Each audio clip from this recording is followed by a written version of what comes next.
Poisonrana.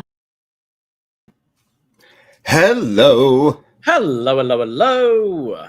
Braden Harrington here with Davey Portman for Poisonrana Live. You found us in whatever podcast app you're choosing to use today, and it's Sunday, November 16th, 2 p.m. Eastern, and we are live on youtube.com/@PoisonRanaPod.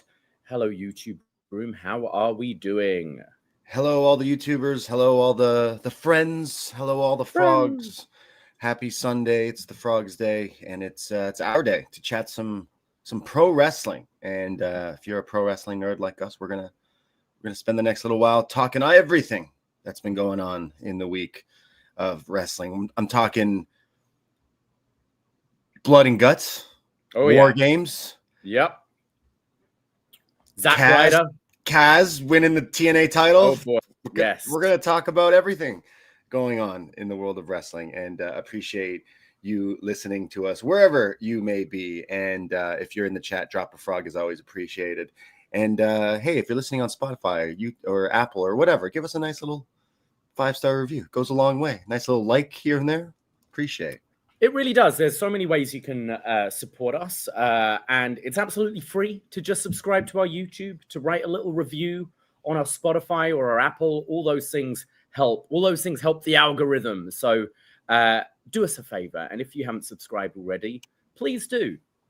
And if you use Twitter, Instagram, Facebook, whatever social media stuff that you like to spend time, mindless hours into, like I do, give us a follow. Poisonrana Pod. I posted a video that I just made myself laugh of a DDT video clip of some guy getting drilled in the dick, and I put it to Creed. And for some reason, it's blown up our Poisonrana. Of all the things we've ever posted, the stupidest thing I've made. And of course, that's just how social media works. So go give us a follow on Instagram and help us build it. If you haven't given us a follow, help us get to 1K. We're still far away, but you know, we gave up on Insta when our old account got shadow banned, and we've never gotten back to our old one. But help us by giving us a follow on the Poisonrana Pod. But yeah, I still wish I knew what happened there. Like how it was because sometimes when we do Up Next, we use images from WWE, and I think they were like, stop using our stuff. So, yeah, well, they could have asked us, you know. Yeah, like I mean, well, they have sent us cease and desist in the past, but not in a long time. So I have nothing to do with that though. That was just yeah.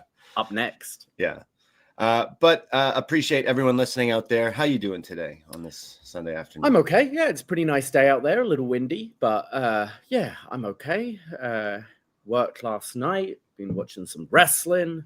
Ready to talk about a lot of blood and guts. No, I'm doing all right. I'm excited for New York. That's right. Yes, we will be going down to the Big Apple, Newark, as well for Full Gear. And if you're going, let us know. We might be around some pubs around the day of and whatnot. I know I am also going to try and catch the American Dream GCW show, which like you can buy tickets to be ringside, but really you could also just show up because it's in a mall. It's like the Mall of America type situation. And it was a ton of fun last year. That's where Ricky Starks showed up before going to WWE, I guess. So that was pretty cool. They've announced some fun stuff as well. But yeah, a wrestling show in a mall, pretty awesome. And then we're going to go on over to AEW Full Gear as well. So we'll be doing tons of, we're going to get into a Full Gear preview on this show. But next weekend, at some point, not on YouTube, but on the free feed, we'll be doing some chat, some snap-ranas about our trip. Yeah, it might be similar to last year where we do a bit of a review in the cab on the way back to Rudy's. We managed to time that perfectly last year. So we'll hopefully try and do the same thing this time. Yeah, we'll probably record in an Uber on our way to a bar after the event or something like that, late Saturday. But we will get our thoughts on our whole week and Full Gear and everything next Saturday night. So find the audio on the free feed here if you're interested in that. But we will be doing some snap-ranas on the Patreon, little audio diaries of where we go and stuff. We've done a ton of them every time we go traveling to other cities for these wrestling events and stuff. And I'm just thinking the other day when I think we did a vlog, I guess, at what was it? The Grassy Knoll. The Grassy Knoll. That's right. So maybe we'll bring back the the frog vlog. There you go. It's not the best, but that's what I got. So we're gonna go with it. So give us a follow and check out all the stuff. But very excited to eat some pizza, see some wrestling and some karaoke and all that stuff. So I'm pumped. I'm sad though, because I wish I kind of would have planned to maybe go to the Raw with John Cena being his last Raw and everything. I'm like, kind of would have made sense, and I feel kind of silly like not thinking ahead in that regard. So I'm sure that's going to be a live show, and same with NXT. Like, I'm sure it's going to be fun and good, hopefully. Yeah, that Raw is going to be super fun. I think we've got the mystery opponent as well that we'll get into when we're talking WWE. But I think I know who it's going to be. Well, we'll get into that. But yeah, I'm having a look at these ticket prices now just to see. Like, for Raw? Yeah. Interesting. Oh, I can't even see it on there right now. So sold out. I'm sure they're expensive. I'm sure they're very, very expensive. Yeah, John Cena's last Raw. That's pretty. Yeah, that's pretty cool. That's pretty great. Do we? And then what? That's it. It's just Saturday night's main event. Survivor Series. He's on. Oh, Survivor Series. Is he wrestling at Survivor Series? I guess. Yeah, I didn't really said, have they? I think he should be in the War Games, but I don't think that is the plan. But right. I feel like that's something he hasn't done, and it would be a cool thing to tick off just before the end. And also, it's a way you can mix him against multiple different opponents in that kind of matchup. But we'll see. It will possibly be a open challenge or something, maybe. So we'll go into some WWE, and the last time is now, and John Cena and everything. But I do think we'll start with AEWs. But before that, we have done a whole bunch of shows, and just yesterday, I put up on the Patreon perhaps one of our longest podcasts ever, and I'm not counting, Up Next Summer or Up Next Mania or the Christmas hangouts, which we will probably have to start planning soon. This was over 4 hours long. 4 hours, 9 minutes of The Rock versus John Cena. 3 years worth of feuding. A lot of promos, a lot of rock concerts, a lot of Doctor of Thugonomics, and a whole lot of chat about Kung Pao Chicken being written on a wrist. That's right. Yes. We go through the entire history of The Rock and John Cena. So The Champ is Here is a show we've been doing. We have put up some free versions of it on this very feed, but we're on episode 13. And like, we had to go back in time. We had to time cop it and like put all this together and go through the entire feud from where it began with John Cena talking shit on radio interviews and The Rock calling him out at the Hall of Fame. We go through everything. WrestleMania 27 when he's the host, to the, like I said, Fruity Pebbles, The Miz, CM Punk. We go through everything, and it took a long time, but we managed to pack in literally 3 years of stuff. And I think it was a great show. I'm really happy with this one. Yeah. I think we both sounded pretty energized and like excited about the stuff we were talking about. We went long. It didn't necessarily feel like 4 hours long, but I really enjoyed this show, and I hope you guys do too. Yeah, this is a big one. This was a huge show talking about one of the biggest WrestleMania ever. John Cena and The Rock, biggest WrestleMania gate. We talk about that. We talk about all the things involving this rivalry from 2008 to 2013 and beyond. So go check this show out. If you haven't already, $5 to become a friend at our Patreon. You get that show, all the episodes of The Champ is Here, featuring all sorts of different guests. We've been going through every John Cena title run and his whole career, essentially. But we also do tons of other stuff. We had a huge month in October. We reviewed Psycho, Halloween Havoc 2000, and so many other things. And then, we're recording a show on Tuesday afternoon, and this one's a big one for us. I think personally, this review coming up might be one of the biggest ones. We've held off for the right time, and it might be the right time. It's James Bond month. And on top of that, hopefully we get an announcement soon of who the hell is playing James Bond. But 30 years since the release, GoldenEye. Yeah. James Bond, 007, Pierce Brosnan. We're going all in, talking about our favorite James Bond. It's from our era. We're 90s kids. We grew up with the game. We're going to talk about No Odd Job, throwing knives, you bastard. And the little facility hack to hide above the toilet. Great. Yeah. What about the watch pause music? That shit is tight. Yeah. So fire. But we're going to talk about the game. We're going to talk about the movie. We're going to have a whole Golden Eye podcast. And there is feedback threads up on the Patreon and Facebook group. Would love your memories, thoughts, comments for Golden Eye, which I'm very excited about. It is my favorite Bond movie. It's my Bond, okay? I was only 4 when this movie came out. But by the time I was, 7, 8, it's on TBS like all the time. So loved it so much. Pierce Brosnan's a very good Bond in this movie. I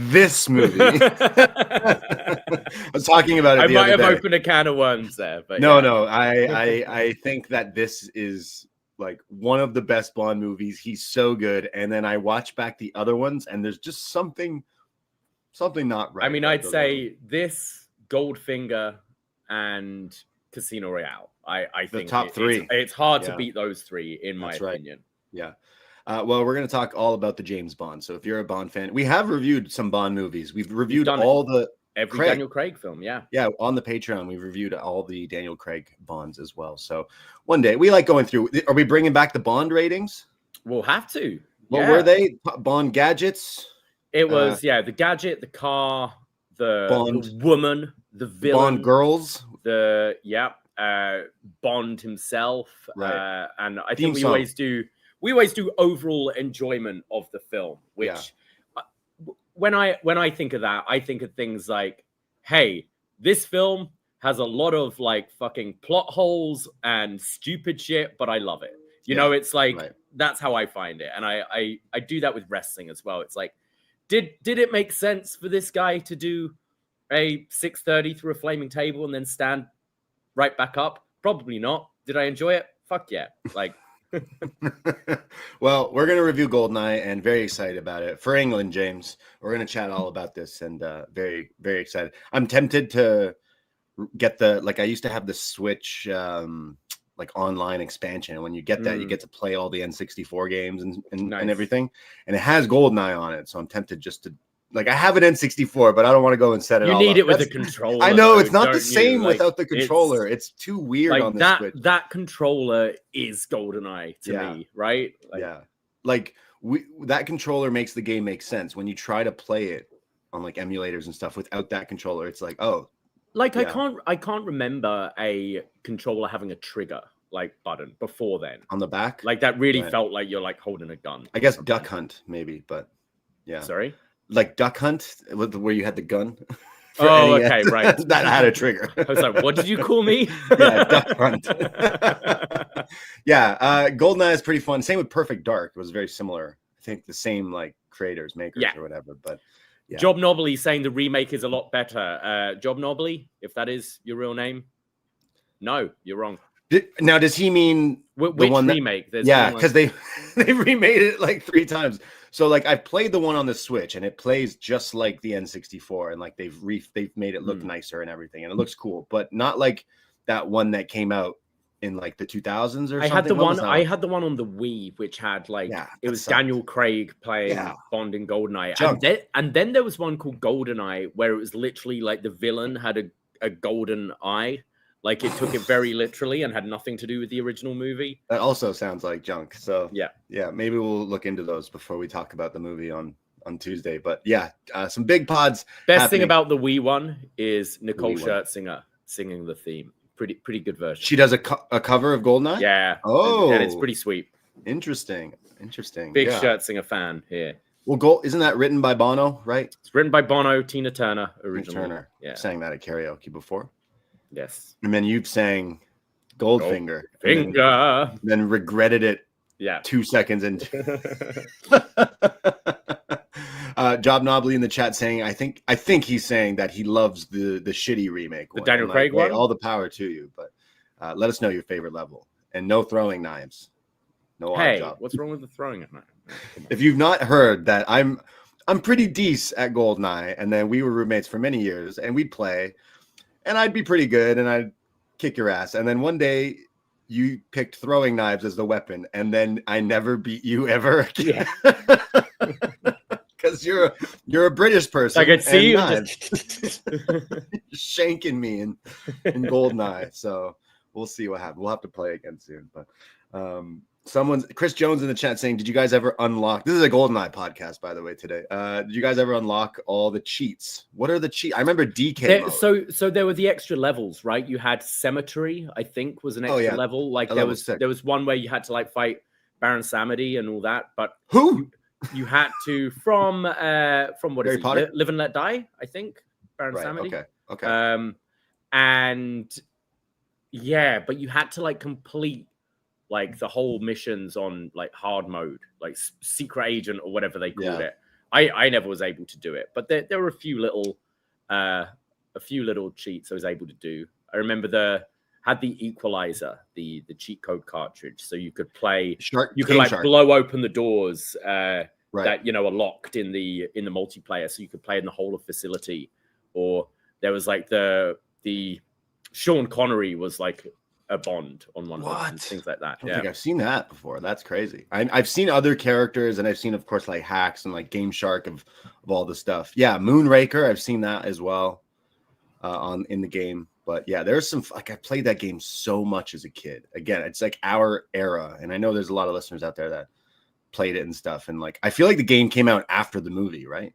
Yeah, like way after, like a year or two or something like that. But iconic game, iconic movie. Can't wait to talk about it. Very excited. My favorite Bond movie. So yeah, get that show. Us. Yeah. Hey, it's $5. You get all these different podcasts and it goes right to us. We're two independent podcasters. You're not feeding the machine. We like to rage against the machine, and you can support and patreon.com/Poisonrana. If you haven't checked us out before, give it a shot. It connects to your RSS feed, to your podcast app, and you get to listen to all the different wrestling reviews and movie reviews and so much more. But some fun stuff happening, as well as a Snap-Ranas. I mean, hey, you get some access to those this upcoming week. So here are our thoughts on some New York pizza. Oh, yeah. Maybe some veal, some Chinese food. Who knows? Karaoke. It'll be nuts. So appreciate everyone out there. And then there won't be a live show next Sunday because we'll be doing the show in the cab and everything like that. But stay tuned. Stay following. But where do we want to talk about? Do we want to talk about some AEWs? Yeah, I think let's start and go in order through the show, starting with the women's Blood and Guts match. Absolutely. I mean, yeah, AEW's doing the women's War Games. First ever women's Blood and Guts. I call it War Games. Where 5-on-5. And I thought AEW kicked off right because it started with Excalibur doing a classic rundown.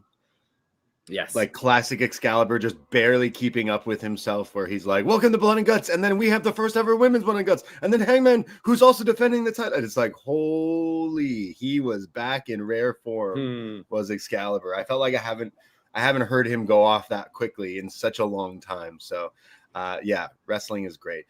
This was so violent. So crazy. And when you expected it, right? Like you knew these women were going to go out there and kill each other. We've seen the they've made a name for themselves in AEW. I mean, hashtag Street Fight Tonight, right? Like this happened. This seemed to be like the calling card of Rampage. You'd sit at an AEW Dynamite taping, and then at the end of like 4 hours, you'd have the women come out to half a crowd at this point because people have already gone home, and they'd absolutely murder themselves and get this crowd fully behind them. It's been such a calling card of the women's division. And yeah, I think we all knew we were going to be in for something special. And I think a lot of these women like really wanted to prove why they should be there. Oh, absolutely. I mean, there was just so much going on. These like not just the Blood and Guts, but War Games. It gets so chaotic and so hard to like even the camera guy to follow and producers to catch what's happening, because like there's so much violence and so many people attacking this end of the ring and the other ring and so much. But really loved Sky Blue going Sky Red, just going full right away. Yeah, just demon hours for Sky Blue, just red crimson mask going crazy out there with all that blood. Holy, homie was leaking. She literally had guts coming out of her head. Like that shit was like thick. Oh, blood. Like such a visual and like scary. Is gonna help elevate Sky Blue. Absolutely. Sure. Same with I mean, I felt like a lot of them were covered in blood by the end of it. Well, All of them. I think everyone except Julia Hart Yeah. was like, I'm going to wear white. And it's like, okay, we know what we're getting here. But maybe some people could have worn maybe a light blue or a light shade of green or something to differentiate. But Tekla's was scary. It was like all white with like these contacts and like these like, I don't know, like leather things. Very like scary hot, I guess. But they had, and then it's like all these women bleeding. Some of them are dressed like they're in insane asylum gear, like you said, the all white, and then you just have that 70s girl, Jamie Hayter, just Daphne from Scooby-Doo, beating up all these people, and then fucking what, like Art the Clown or whatever, whatever Tony Storm is trying to be lately shows up, and it's like, wow, there's just a lot of different characters going on here. But I think Harley Cameron wins best gear for me in this match, though, if you had to ask. But this was so fun. Like, this was so violent and so much what we thought it was going to be, and it delivered for me for sure. Yeah, I'll get the like negatives out the way first, and I think that was the build to this. It felt very kind of thrown together, especially because they announced the match like 6 weeks ago, and it seemed we were like on a good track with it, and then it still felt thrown together the week of. But I do think you could kind of get away with it just because the fact it's the first women's Blood and Guts. They went for 6-on-6 rather than 5-on-5 because they wanted to fit all these women in, and think we were originally going to have Queen Aminata and Penelope Ford there as well, which was a shame. Like, they both had an injury, but both of them were there as well to kind of like support the match. And I think it was just a great, the story going into this there wasn't a whole lot. Like, I don't quite understand why Mercedes was really involved apart from her facing Stat next week. But all that being said, I think this was a snapshot of look where this women's division has come. We've now got 12 women, and I'd say 10 of them, like, you know, it's only really like Tony and Mercedes who had a name outside of AEW, and all of them are both of them came later on into the company, but all these women are pretty much homegrown, and they've now, like Jamie says in the chat, like it's the wrestling's good in AEW, but everyone's character is so dialed in. And I think that's true. I think everyone's got their own personality in this match as well. And AEW's had a hard job. And, you know, I know their complaints of, not enough women's wrestling on the show. But you go back to when AEW started, who were the stars? They had to build all these women up from scratch completely. They didn't have the benefit of, you know, the equivalent of a Jericho or a Cody or the Elite coming in. They were all like relatively unknown women who were just picked up on the indies, and you had to build them. And I think we're 5-6 years in, and you've got such a strong division now. And you had women who weren't in this match who are killing it as well. So I thought that was a real testament. The violence was awesome. Like, no one was holding back. Some of the spots were gnarly, and I am a fan. I know it's a bit played out and a little over dramatic, but I am a fan of the forfeit, you know, forcing, like, if you don't quit, I'm going to kill your best friend. Like, I like that stuff. I think the forfeit thing is something that makes a Blood and Guts different from other matches. And I think it's disappointing that WWE just go through the easy route of just pinfall.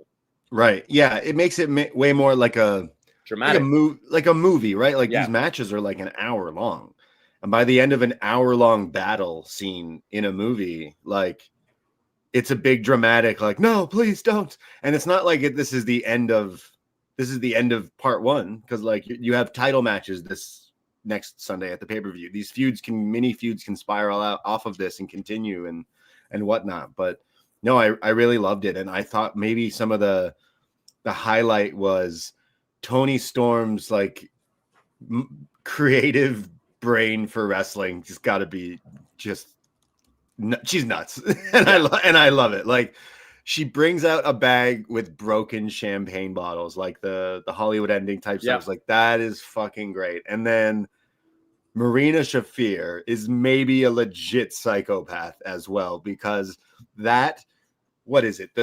Her bare feet into the glass, constantly stomping the glass, and then proceeds to stomp with it. This is like Bloodsport. This is Kumite. She then stomps onto Mina's chest with the glass foot.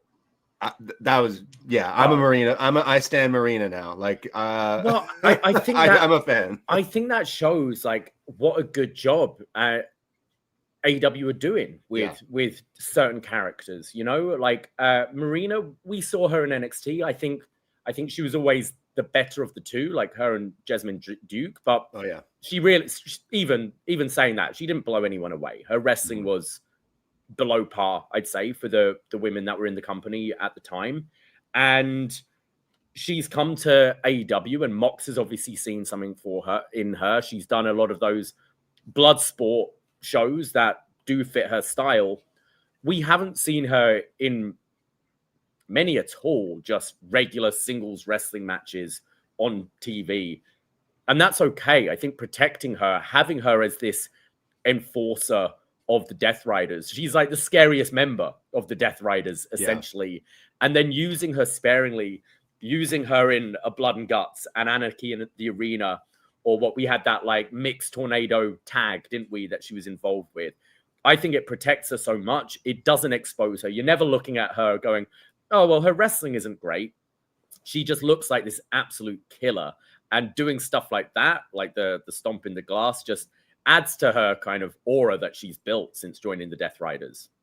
Yeah, no, I think all these characters, you kind of said it, like think back, like their women's division, it was rough. There was some rough times there. And now you've built up some people that at least the AEW crowds and fans have followed and picked which ones they've liked and everything. But even like, you know, okay, Statlander has become champion. Like Willow will easily be women's champion one day and like can easily help be one of the bigger stars there. You also have Jamie Hayter, who hopefully can get back to where she was at one point. Like there is still hope, but something's got to happen with whatever this 70s gimmick thing is. But pretty much everyone in this match, I don't think it's a gimmick. It's just how she dresses. Yeah, I know. She just doesn't dress like other people. She stuck out in that match. She's in Scooby-Doo. I don't know. No, I think that's the gimmick. Is she just thinks she's in the 70s, like Mike Awesome. But I think every single one of them, even Harley, has stepped up like immensely. Oh, so like any of these women that were in Blood and Guts, I think could be champion and help like. Man, I'm thinking back to other spots in this as well. The like the mirror, was it a mirror or a picture frame just smashing over the head? Yeah. That was crazy. I liked stuff like was it Julia and Tekla, like because they're tiny, being able to climb through the like truss to get out of the cage, and it felt a lot more creative, and I do think WWE have a hard job because they feel so much more restricted in stuff they got to do now. There's women in WWE who are fully capable of putting on a match of this caliber. Yeah. But not in WWE, I don't think. No, and, you're going to get trash cans, kendo sticks. You'll get the trash can EO spot, and you'll get a table spot. We'll have We Want Table chants. We'll get trash cans, all of that. And it's a shame because, like, I think both the men and the women have a tough job. Now, the men's is probably going to be a lot of looking at their hands and, oh, can I trust you? And all the melodrama and overacting is what we'll get from the men's. But yeah, the women, it's like to match this is going to be tough. Yeah, no, this was fantastic. I almost wish this was the main event of Full Gear. You know, do away with the Mercedes Statlander match, the tag tournament. Like this, I feel this would have been like a awesome conclusion to Full Gear and really put the women on the map as well as a division we're taking seriously now. It is weird that they did this like a week, 2 weeks before the pay-per-view. It's like, man, these people could be injured or banged up from such violent stuff if they're doing double duty on the pay-per-view. But no, I love this. I think the women should have been the main event on this show. I was kind of like, oh, the women are starting, but it was like, let's get to the stuff you want to see right away. And I think this was the hyped match I was waiting for. Something that made me laugh.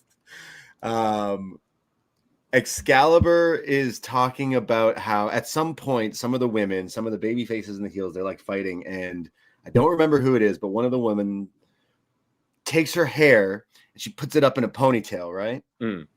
And Excalibur is like, oh, she's putting her hair up. You know, that means business. And then Danielson on commentary chuckles and then goes, yeah, I mean, when I'm at home and my wife puts her hair up in a ponytail, I know it's about to go down. And I was like, excuse me? And I paused it and rewound. Daniel Bryan, come on. And I was like, what the fuck?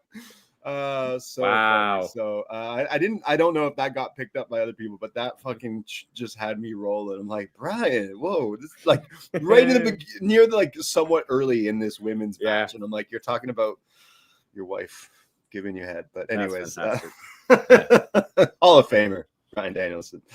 Now, coming out of this, we've still got the tag tournament going on. We have Sisters of Sin taking on Babes of Wrath in the next round. But we still got, I assume it's going to be Tony and Mina taking on Megan Bayne and Marina in the semis.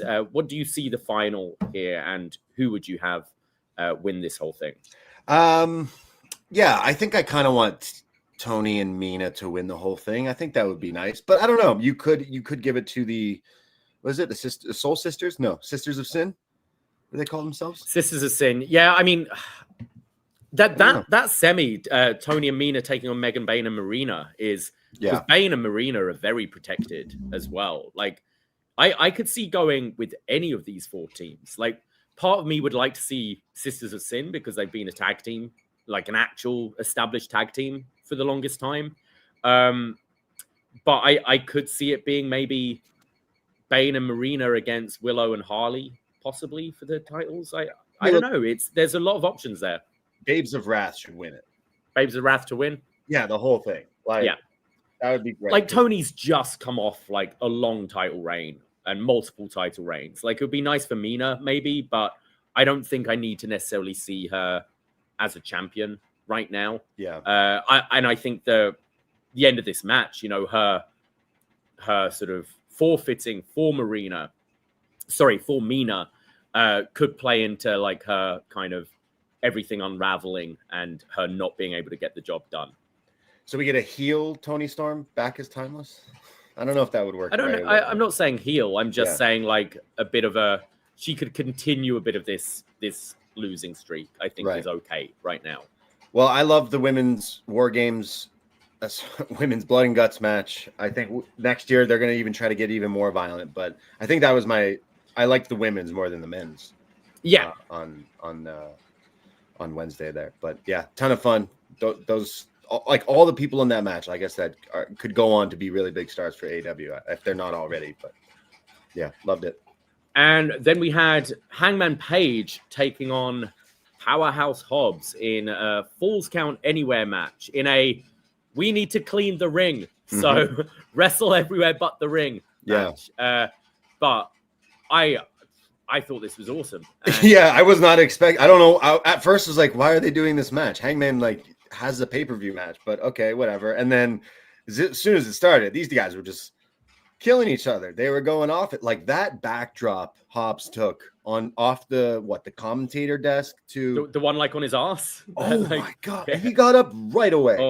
That must I don't know how that didn't hurt. I mean, he's massive, so maybe he's just fine. But like there was other spots later in the match, including the finish, that looked nasty too. But I think that backdrop on his ass, probably one of the more painful spots he's taken. But yeah, this was a bit of a sleeper hit for me. Not saying I didn't expect Hobbs and Hangman to have a bit of a little banger, but this is pretty cool. Well, I think like Hangman rarely misses in these kind of matches. The brawling hardcore matches, I think he's so good at and manages to pair it with his wrestling as well. It's not just he's not just a walk and punch kind of wrestler, but just knows how to work these matches. But I think Hobbs was the real winner in this match because I think people now see him as a bigger deal coming out of this. I feel Hobbs is always someone that everyone seems to like Will Hobbs, but there's something that's been missing from him going to the next level. And I thought this match just proved that he can hang with these guys, hang with the Hangman. And Yeah. Like, yeah, I'd love to see him get elevated out of this. Whether you eventually kind of do a Joe Hobbs feud down the line to help elevate him or something, but yeah, I thought this was probably his best match he's had.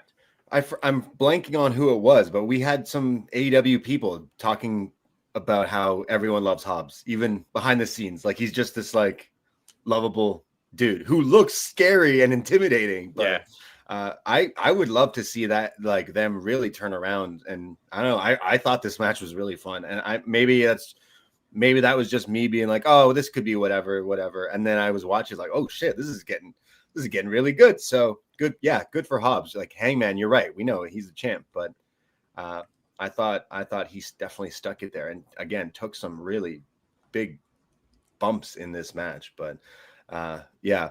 And then after the match, of course, Shibata comes out, which I think they've announced for, is it this week? Shibata versus Hangman? That's, I think, on the Collision portion of Dynamite this week, because it's going to be a 3-hour taping. Which okay, I think it's gonna the same thing where I'm like, why is Shibata? Okay, no, wait, I can't. Shibata Hangman, I'm in. Yeah, all right. Yeah. That sounds good. But so Shibata's beating Hangman up, Joe's beating Hangman up, and they're trying to pull a fast one on Hangman by locking them in that blood and guts cage. Yeah. But Hangman kind of put the stop to it. He's got Eddie Kingston and Hook helping him out. So Hangman throws the challenge out.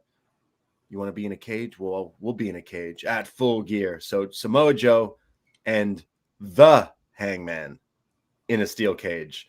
I love that he calls himself the Hangman. The Hangman. Yeah. Shout out. Is it not the Freebirds, the Von Erichs? Kevin Von Erich, who calls him that? Right. Okay. Yeah. Yeah, I like this. I think it needs another element added to this. And I think AEW's cage matches have been pretty good. I'm not always a lover of cage matches, but I think they've had a pretty good hit rate in the ones they've had in AEW. So yeah, I like that. A bit of a gimmick added will be there. So I think I'd take this over just another singles match between the two. Yeah, it adds something. And, thinking back, Samoa Joe has actually had a lot of famous cage matches. I think back to TNA, Kurt Angle. I think back to NXT. Wasn't there Nakamura? There was... Yep. There's been... The End, wasn't it? Yeah. Oh, right. The Take End. over The End. Yeah, he's had some cage matches, and I have enjoyed... I think the last one was Ospreay and Fletcher, which was just incredible. So, yeah. I think they're adding this because they needed to pad up this card a little bit for another reason, which we'll get into maybe when we do a better preview of the show. But yeah, I'm super thrilled about them adding the cage stipulation. Hangman inside the cage against Swerve, he pulled out needles. So I'm hoping that doesn't happen, but he's definitely pulling out some weapons. It's always interesting as well for Hangman, like, how can he hit the buckshot in a cage? You can't in your own. Yeah, you called for the cage match. You can't even do the Deadeye. But we've seen him do interesting variations of the off the ref. Yeah, right off someone's back. Yeah, that kind of thing. Yeah. But no, I'm cool with that. We also had a little bit of a segment between FTR, Ricky Steamboat, and not Ric Flair. Yeah. Okay. I guess they said Ric Flair had some health issues or something. So he was there. He did a thing for the live crowd, but I think it was a rotator cuff injury. Oh no! That he was decided not to be there in front of the live crowd. He was eating too many wooings. Yes, wooings. I'm never gonna let that.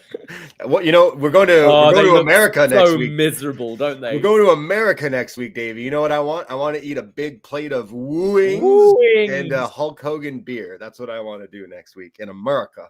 That's what I want. You know what? I really liked this segment with Ricky Steamboat. Maybe it was more of a blessing in disguise without Ric Flair, but yeah, I still like Ric Flair. But Ricky has history with Dax. He helped train him and all that stuff. And I mean, if you go back even further, NXT with now you have the picture of the wooings. That doesn't even show what they look like. I know, because it's like we'd rather show you the box than the actual chicken. Because the chicken might not be chicken. My god. They look like, when you go to a shitty pizza place that happens to do wings as well. Right. And sometimes that can be a hit. Come on. Sometimes they can be. A lot of the time they're not. No, this one looks like he threw a raccoon in an air fryer or something. Yeah. I don't know. That's not chicken. I don't. But yeah, the segment with Steamboat, he was great. Like he's talking to Dax about the history between them. I didn't realize the last match thing that had happened with him, and I just thought Dax, even the crowd just treating who is it, Stokely, Yeah. like shit now is working. Like that Yeah. actually helps add to the unit here. Like, you know, there's been times when I've really liked Stokely with FTR, and this was one of them. And there has been times where I'm like, oh, I don't know if they need him, because Dax is such a dickhead on the mic as a heel. So like, Stokely is good in this, but it's still Dax to me. Stoke, I'm still like, I don't know if he's needed for this presentation. I now FTR have moved more to doing this kind of stuff. It works. I really didn't like it when you had the heel turn on Edge, where they basically tried to kill Cope and his wife. And it was such a serious angle. And then you just have Stokely talking about how he ain't getting laid. It was like, okay, kind of undermines what you've done so far. But it is working now. I thought this was pretty fun. Dax is so great at just being a dick. I'm really looking forward to that match as well. So like, do you see a title change? I think so, actually. I think why not? I'm as much as I've been loving the Brodito, like I think FTR are really doing some great work. I loved the Ricky Steamboat. There's like basically saying I'm gonna kill you. I was worried about him. He didn't have Rick to help him out. So yeah, I thought that was pretty good. I like whenever you do old school stuff, but I think used right, it was proper. And Dax got kind of scary there. Like again, he plays a dickhead really well. I think they play. The other thing is like Dax is always like the talker, and then Cash, knowing what we kind of know what he does on his time off. It's well, like, Dax is the one. He's the one that just gets in people's faces at ringside, doesn't he? Goes off on their neck tattoos. Yeah. No, I love FTR, and I'm definitely looking forward to that match. But yeah, and then we had the men's blood and guts. Was there anything? I feel like it was a long Dynamite. That was pretty much it. Yeah, but these matches went really long. That's why. But the men's blood and guts match was also insane, with Darby Allin doing crazy shit, as you would guess. You had what else? There was early. You had talking of Darby, a flaming table spot. Oh my God! Is that maybe the craziest thing he's done? Like that and that Sting match. The one at Revolution, I think, is crazier than this. But yeah, this was pretty gnarly. But this one, like, he's literally on fire. Yeah, and they had to put it out. Yeah. So like that's some Terry Funk shit. So I think that's up there as one of the craziest things he's done. But I did think of the Revolution. We were there, and it was like, what the just falling through glass. I mean, that like we thought he might have died. We thought he died. Yeah, we didn't think he died. I didn't think he died going through this, but as the match is going on and we're just watching this pool of blood growing and him just not moving, we're like, is Darby okay? That will really put a bummer on this Sting retirement. You know, we're lucky enough to have gone to a lot of AEW events, and like there's a reoccurring trend of Darby Allin scaring the shit out of us. Like, is he gonna die? And to think back to All In, where he's coming down on the scaffolding thing, it was like, should you be doing that? Anyways, this fire spot, I think it is one of the craziest things he's ever done, because the photos that have come out of this are crazy. And yeah, he's literally on fire, and they had people there to put it out, which was mental, absolutely crazy. But yeah, you had Darby going through a table on fire. They've now announced Darby and Pac for Full Gear as well. You had Kyle O'Reilly getting forked by John Moxley. He was a bloody mess as well. You had like glass, you had chairs, you had all these weapons and everything. Like, they tried to make it a little different from the women's, but like, people like to use glass as weapons. You can't help it, I guess. Yeah, I found I thought maybe as everyone's coming in one at a time, you had some crazy spots. This felt a bit more by the numbers, which sounds ridiculous because this was violent and these people were killing each other, but it felt like stuff I've seen before, apart from this fire spot, until the end, where I thought the close of this was great with Kyle O'Reilly, who they've done such a great job in just 3 weeks really in building them up as this threat. Yeah. And I thought the finish was great for this. I loved the ankle lock in the glass to finish it. Mox again this year quitting. I thought it was pretty awesome. Part of me, I think it's got to be coming. Like Death Riders have to be kicking out Moxley. Yeah. He's quit too many times. I like the little thing with Moxley not being the last to enter, and Garcia had this look where he's like, "Oh, you're number 4." Right. Like gave him like this little look. Oh, you're not the closer here. That's same weird. with when Moxley tapped and like it showed Garcia afterwards. Yeah. And he was the one who had like the faces like, "Oh, I'm supposed to be following you," and like you're the tapping out. Part of me feels though, if we are having, because it's imminent now, this they've got to kick him out. They've got to. I thought it should have been on this show. I think it should have been the close where, Mox has failed them once more. You have the baby faces leaving the cage. You can even have conflict with them, like when, they're doing the plastic bag over the head of Mox or whatever. Right. You can have conflict from the baby faces. Should we help this guy? He's kind of been a dick Not the really, last though. 2 years. We shouldn't and leave him. I think that would have, because I love this Dynamite, but I think that would have been like the cherry on top to have a big angle to end this show after these 3 incredible matches. I was expecting that to happen, and then it just didn't. So I even thought, because they threw up the graphic and I was like, are they doing the Triple H thing? Are they doing the tease out? But yeah, I guess saving for another episode. I mean, this was crazy. Like all the stuff, the Darby Fire thing, the forks, the glass, the fighting on the cage top. Like, what was it? The J Driller. Yeah, although Mark Briscoe, I think they did well to give the heels the advantage again, despite not winning the advantage match. You've got to have a bit of fun with Wheeler getting beaten up at the start, and then the numbers switched. Although Mark Briscoe didn't really sell the effects at all when he came out, did he? That's okay. He's fine. Okay. Yeah, it's fine. I mean, what was Gabe Kidd showed up too, and then all the Death Riders. So they still had the advantage. One of the best spots was Orange Cassidy, who goes to do the hands in the pockets one too many times. Yeah.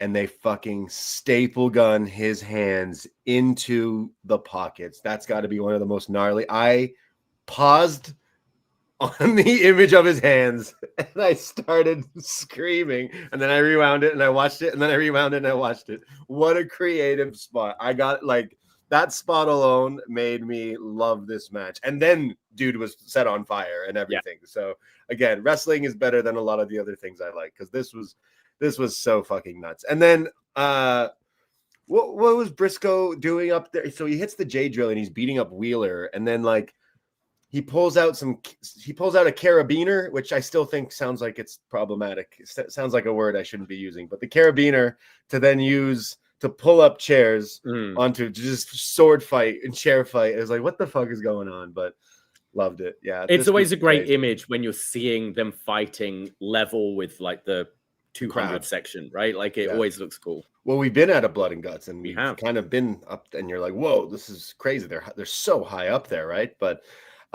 when Darby was set on fire, Danielson, another great line. He's not talking about his wife giving him head though, but when Darby gets set on fire, he's like, I mean, what are we even doing, really? Yeah. And Tony's like, you fucking said it, man. Yeah, what are we doing? What's next? It's like, the gun's got to happen. Yeah. The gun is going to happen in AEW, but love the match. Love Kyle getting some real quick, I want to say rehab, really. He's just been the guy hanging out with friends. And I say friends because their Titantron is literally like a Friends spoof with the conglomeration. So it's kind of cool that in such a quick time and turnaround, maybe organically it's kind of working. And I wonder if... Does this get added to Full Gear? Kyle O'Reilly versus Jon Moxley. True, I guess. We still have Wednesday. There's already so many bloody matches on this show. We normally get about 13, I think. I'll have a look at All Out, what we had for All Out.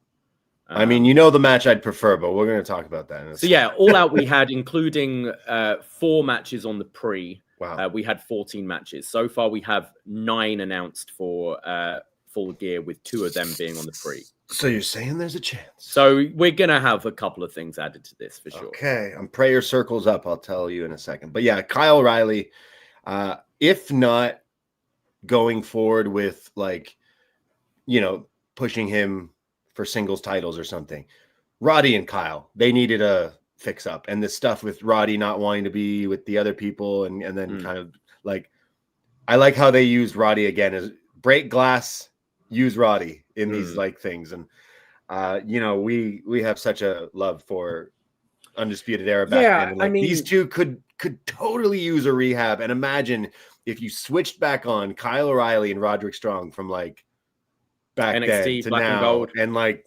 them versus FTR, they've given that match away on Collision and stuff a few times and stuff. Yeah. But like, if you were to just really focus and now it seems like they might be with this Kyle O'Reilly and Roddy stuff, I really hope that like we could go in that direction. So, or even add like a tag match or a trios match or something like that to Full Gear with Death Riders against Kyle, Roddy, and Garcia and Mox versus exactly. Roddy, and that's and where you could do the turn, and that's when that happens after the match. Although I think a turn's going to be a show closing image, right? So it's maybe more likely to be on a Dynamite or something like that. It could be this Dynamite. Who knows? Could be. But yeah, it should be it's got to happen now. Really, like after this. I love this. Felt like a bit of a pay-per-view. Oh, it was great. This was one of the best Dynamites in a long, long time, and they did it looked like they had a bump in some numbers and stuff. And I think this was great. The women just really went out there and killed it. The guys as well, like so violent, so bloody. They lived up to what they're trying to sell as this scary matchup where it's war, right? Like I compared it to movies when there's a big final scene, Twin Towers, when everyone's going crazy and fighting each other, and this is going on, and then this is going on, and then the arrows are being shot, and then there's chairs, and there's tasers, and fucking Gabe Kidd, and it's chaos. Yeah. I thought they really nailed it. And for me, it's so hard. We watch so much wrestling and podcasts, whereas like we're doing like a podcast called like Best Match Ever, where we're watching all this great, crazy stuff that I love. And then I go and watch like Friday Night Smackdown. And then of course I'm like, I don't want to watch this. What is this? I hope I don't feel like that watching War Games. I hope WWE, don't just use trash cans. Do something a bit creative. There's so much creative stuff in this women's and men's that like, why don't we get that? Hopefully, I want to be proven wrong, but I mean, we're not going to get this level of blood. We're not going to get glass, but I do think violence. I know what you mean. Be more creative. Think outside the box. A bit more. Yeah. Like, do you remember there was the who was it? I think it was Buddy Murphy and Mustafa Ali. We talked about it on that Cruiserweight show 205 Live. And they were given like a no DQ match and then were told they can't use anything. And they based the whole match around steel steps. Right. And they had an incredible match. And sometimes like restrictions actually force you to be more creative. We've said this about movies, like old movies we've watched where it's on a shoestring budget and it forced them to be more creative than just being like, oh, we'll CGI this. Yeah. And I don't think the WWE audience care. As soon as this match starts, both War Games, we're going to hear we want tables, like before a lockup has even happened.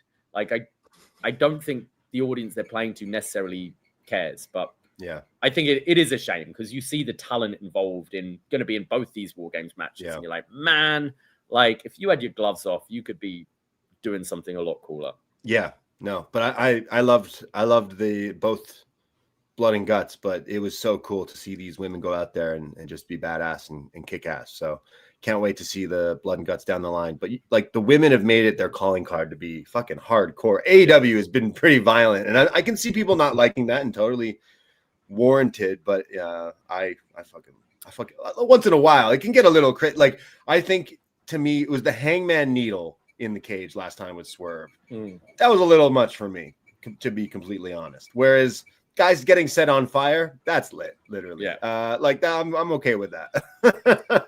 As long as you're not actually dying or killing someone else and it's all part of the show and entertainment, sick. I'm in. But shall we do a bit of a preview for Full Gear? Yeah, absolutely. Let's start with the main event. Boom and Doom Big Boom AJ and QT Marshall taking on Roppongi Vice, Rocky Romero, and Trent Beretta. I'm going to say this right now. I'm going to say it once. Not lying. I'm probably going to say it on Up Next too. But if you are in the New York or New Jersey area and you know where I can find Rizzler Arizona iced tea cans, please DM me and let me know. Or please bring some to Full Gear in Newark, because I very much want. Arizona last year did an April Fool's joke for a Rizzler iced tea, and everyone, including myself, shared that so much that Arizona was like, "Oh shit, hey, I actually, do you just want to do this?" So they have, and now they sell it, but not in Canada. So I am looking to find some. So please, I they haven't announced the Rizzler on the show quite yet, but he has been featured, I think, in all the matches that. The Costco guys have been in. So hopefully we get a Rizzler appearance. But I feel like you've turned the corner. You love these guys now. Honestly, I'm just happy I get to see QT Marshall again. You love QT. You used to hate him since Rampage in Toronto. No, he was the highlight of Rampage in Toronto. Right. Him and Dante Martin stole the show. That was the only thing worth watching. We will be there early to make sure we see the team of Boom and Doom taking on RPG Vice. Wow, that's fucking RPG Vice. But Boom and Doom have to win this one, right? Oh, yeah. And then QT turns on him again? Sure. We then have a $200,000 four-way tag match with, don't call them the Acclaimed, Max Caster and Anthony Bowens taking on the Bang Bang Gang of Austin Gunn and Juice Robinson, Big Bill and Brian Keith, and the Outrunners. Yeah, 200. Wow, Tony Khan's just throwing around this money lately, right? Like, I guess the Acclaim win this. Sorry, I think so. The story is they don't want to tag together. They want to move on, and everyone else is being like, "Hey, you know, when you were together, you were holding championships and you were selling a lot of merchandise." And them being reluctant. So I think you continue that, right? They still don't want to tag, yet they keep on winning, and eventually they'll be like, I guess we'll be together. I do like the Outrunners, though, and I feel like they've cooled off on them a little bit, but still like kind of like AEW favorites. But that could be fun. All those four teams, like, you know, Big Bill and Brian Keith, they're in a strange situation. They're not Jericho adjacent. They're just a tag team, and I guess they don't know what to do with them, but at least they're still being featured prominently. I mean, Big Bill on All Out card, and now it's the pre-show, but he's still on it. So it's good to see that, I guess. We then have, and I think one's a tough one, Chris Statlander versus Mercedes Moné for the AEW Women's World Championship. Does Mercedes complete the set? Does she finally win the big one? It's weird. Like, I love Statlander, and I think she should go forward as champion, but it kind of makes sense if Mercedes wins it. But I don't know. Wait, she didn't win the big one yet, right? Like she didn't at All In. I don't know. I kind of see this one going either way. So I think it makes it for an interesting, like, where this could go. I just think the match will be awesome, and I'm definitely looking forward to this. Look, we saw the match at Full Gear last year, and then they did it again at, was it World's End or something? Had a really good follow-up. I kind of think Statlander should win. She feels like she's a bit of a project here. It felt a bit out of nowhere, her becoming champion. And she's had these losses against Mercedes in the past. I feel this AEW Women's World title should be Mercedes' white whale. You know, she can achieve everything but win this title. And I think that's a story you can play with more. It's also an issue, like Mercedes has to start dropping these titles at some point as well. So I'm leaning towards Stat. You could always do it by shenanigans to have Mercedes kind of protect her a little, but I think maybe it makes more sense. I think you could maybe go in more directions with Stat winning this thing. I think so too. I think it makes more sense with the story of Mercedes not being able to capture it, at least quite yet. I think she's capturing another title on Wednesday anyways. ROH TV. They've made it a unification match. So it's going to be what, 15 belt Monet? Yeah. Something like that. You know, technically, like, she cashed in that Owen belt. She shouldn't have the Owen belt anymore. No, it counts. Yeah, it counts. It sounds like you have 15 title belts in the laundry right now. Oh, is it that loud? I'll go and pause it. Like, keep talking. I'll pause that. I was like, is your roommate Graham making popcorn or something? What is this? He's got 15 belts. He's doing his laundry for New York. You can't blame him. All right. I don't blame him whatsoever. At least it's not singing. If you've listened to us pod, his laundry machine does the song. Does anyone else's laundry machines or washers or dryers?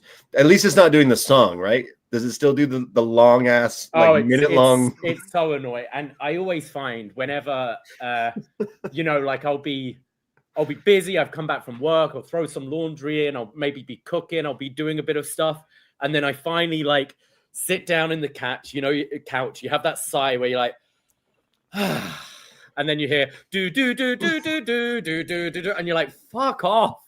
So, and then it will keep beeping every 2 minutes to remind you, hey, your laundry's ready. It's like, I know, leave me alone. I think I told you in a message when it happened, but I don't think I told you in person. But one of the first days in Japan, I'm in a Family Mart or 7-Eleven, and they play instrumental covers of songs, and I hear the laundry machine song in an orchestral version, and I just stood still, my laundry PTSD, Pavlov's dog. I gotta open the laundry door. I was like, wait, what? Is this a real song? Oh yeah. And it also keeps on. It's like Return of the King. You keep on thinking it's finished, and then there's another ending sequence to the song. It just never ends. It's I get it. My laundry's done. Holy shit. Well, glad you got your 15 belts out of there. So Statlander wins. We're going with that. Wins. We're both thinking that. Okay. Yeah. Hangman Page versus Samoa Joe in a cage match for the AEW World Heavyweight Championship. Men's World Championship. Yes, of course. The Hangman, Adam Page. I love the fact that Samoa Joe beat MJF that one time for the world title, and no one was buying that he was going to win. And since then, I think that adds a wrinkle into this story. Adding Joe turning heel makes this way more interesting with the Hangman and Samoa Joe. And now the cage. I'm really looking forward to this match. I love two of my favorite. I love Joe. I love Hangman. I'm really looking forward to this. Yeah, I think Hangman wins as well. I think I do feel this title reign has to be a bit of a make good for the first one, which had, he felt like an afterthought. His opponents were people who didn't feel like main eventers. It was Lance Archer. It was Adam Cole. And then it was, we've got the shiny new toy in CM Punk, and let's give it to him. And it was a big turning point for AEW from then onwards. So I do think this is a bit of a make-good title reign, and Hangman should have a long run as babyface champion with this thing. But as you said, there's always that seed of doubt. No one expected Samoa Joe to win when he did. Was that last year? Yeah. Yeah. And I think with both companies, this is the time of year where you could flip-flop the title a little bit. You want the belt on your heavy hitters for All In. You want to peak at All In. You want to peak at WrestleMania. November, December is the time where you could do a 1-2 month reign with someone else before going back to one of the bigger people. But I don't think this is the case of that. I do think this is Adam Page retaining. Yeah, I love the fact that they fooled us already with giving Joe won it from MJF, and I loved that Joe won a world title again, in wrestling. I fucking love that. So it puts that in your brain, hey, he could do it again. Samoa Joe is a universally loved or hated in this case wrestler, and I'm hoping the match is violent. I'm hoping we get some crazy stuff, but part of me is telling me that my boy Hangman's going to pull through and retain. But if this is the main event, Hangman retains, lights go out in Newark. We get a return of the devil, MJF, maybe coming back from his movie shoot and laying down a challenge. Can he cash in this Money in the Bank thing contract, or do you have to? You've got to give at least a week's notice is what they added to this thing. Okay, so maybe you can't just cash in, but I think there's, World's End. If you set up this match for World's End, that is a year since MJF lost the title, right? Is that where he lost it? I forget. Or was it the year before? Is it 2 years ago? When he lost it to Joe at World's End. I know that, but was it last year or the year before? Yeah. I think it was the year before that. So there's a bit of, it was Moxley's title reign last year, wasn't it? Yeah. So it's 2 years since then. So there's a bit of symmetry there, right? Like World's End, MJF going for the title. I think that makes sense. The Joe story will be done after the cage match. So there's no real clear opponent. You're not going to go back to Moxley. I don't think anyone else in the Death Riders feels main event enough. So MJF for World's End makes sense. It makes sense for me. And like make good. Like I know the last match was maybe polarizing and there was some shenanigans that made it maybe not necessarily go down as a match of the year candidate. But I think there's a match between those two, Hangman and MJF, again, that could really shine through and break through, especially right towards the end of the year there. That could definitely get my attention. So I hope that kind of is the case. I know people could be groaning like, oh, going back to that, but I felt like there was unfinished story with that. And MJF is the ultimate bad, the I mean, we thought they were going back to back with it. Like the Joe thing kind of came out of nowhere. So yeah, true. So I do imagine that MJF shows up at Full Gear in some way, unless he tells Tony Khan today, which is a week's notice, hey, I'm cashing in next week, but just don't tell Hangman. Could you do that for me? Can he do that? Like they could, pull a swerve and just change the rules again or something, but don't know if that's the case. We also have Bro Dido defending the AEW World Tag Team Championship against FTR. Yes, definitely looking forward to this. Like I said, I see it going either way. FTR winning with this heel run. There is some fresh matchups with if you do have Copeland and Christian come back together to get those titles. FTR putting it on the line against Jet Speed. Again, something you could do. Returning Cope and Christian, obviously. Jurassic Express, Young Bucks if they turn babyface again. I'm not sure. There's so many different dynamics you could go that route, but I do love Bro Dido, and that's become something so organic that the people have loved. I've loved. Like, oh man, like I just think this could be pretty sweet of a match. So definitely will be seated for this one. But my heart says Bro Dido, but my mind is telling me FTR. I think FTR here. Yeah. We then have a $1 million trios match. Kenny Omega and Jurassic Express taking on the Young Bucks and Josh Alexander. Wrestling is so great because Alexander is someone we followed for so long and we've been like waiting for him to be on TV. AEW, WWE, doesn't matter. We just love this dude and love his wrestling. And we have him like, didn't mean for this to happen, but Kota Ibushi got hurt in that match and it was with Josh Alexander. So they continue the story of I'm going to hurt you, Kenny, by hurting the people you love. And on Collision, you had Josh Alexander putting Michael Nakazawa in the ankle lock backstage. It's the only thing from Collision I saw, and I'm howling like, oh, that's some great heel heat. So I don't care how, but I get to see Kenny Omega wrestle live, and I'm in. And this match could be a lot of fun. And again, really happy for our Toronto boy, Josh Alexander, being on the pay-per-view with the Bucks. And they've been teasing like the Bucks kind of having maybe some remorse for this. They're like, I don't care about your money, Don Callis. Kenny is our friend. So it is teasing something there, right? Yeah, we're going to have a lot of story here. I could see it being a thing like, ref gets knocked down, Don Callis family come out to beat up Perry and Kenny, and then the Bucks make a choice and they super kick the Don Callis family. They walk out the match. They leave Josh Alexander for the picking. The baby faces win. They take their $1 million.